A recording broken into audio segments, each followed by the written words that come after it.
সকাল ৯টার দিকে ৮তলা এই ভবনটির দক্ষিণ অংশ হঠাৎ করেই দেবে যায়। প্রচণ্ড দেবে যাওয়া সেই চাপে ধসে পড়ে ভবনটির উপরের সবগুলো অংশ। সেই ধ্বংসস্তূপের চাপে পড়ে আহাজারি করতে থাকে কয়েক হাজার শ্রমিক।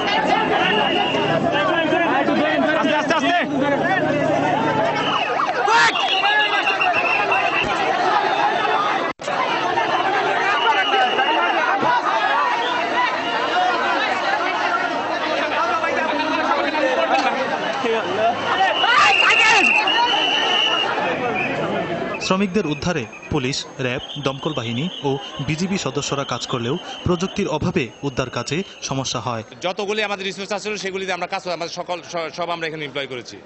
তারপরে আমাদের এই ধরনের বিল্ডিং আরো ইসের দরকার। এত সীমাবদ্ধতার পরও যখন উদ্ধার শুরু হয় তখন জীবন প্রদীপ নিভে যায় অনেকেরই। বেলা বাড়ার সঙ্গে সঙ্গে মৃতের সংখ্যাও বাড়তে থাকে। তবে জীবিতরা জানিয়েছেন ভেতরে আটকে পড়েছেন অনেক শ্রমিক। হাজার হাজার লোক আছে ভাই, ভাই অনেক ভিতরে লোক আছে ভাই, ভাই অনেক লোক আছে ভিতরে, অনেক অনেক অনেক। এলাকাবাসী জানায় জলাশয় ভরাট করে গড়ে তোলা এই ভবনটির নির্মাণের ক্ষেত্রে মানা হয়নি যথাযথ নির্মাণ রীতি। বিল্ডিংটা করা হয়েছে, এটা 5তলা ফাউন্ডেশন বাট 9তলা কমপ্লিট করা হয়েছে। আর এইখানে এর নিচে ছিল একটা পুকুর এবং পুকুরটা ভরাট করা হয় নাই মানে পর্যাপ্ত মাটি দিয়া। মঙ্গলবার ভবনটির ৩য় তলার পিলার আর সিলিংয়ে ফাটল ধরলেও গুরুত্ব দেয়নি কর্তৃপক্ষ, বরং কর্তৃপক্ষ বেতন কাটার ভয় দেখিয়ে কাজ করতে শ্রমিকদের বাধ্য করে।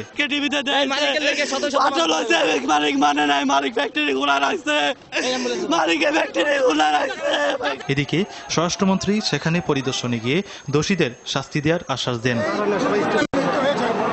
এ সময় জানানো হয় উদ্ধার তৎপরতা শেষ করতে আরও কয়েকদিন লাগবে।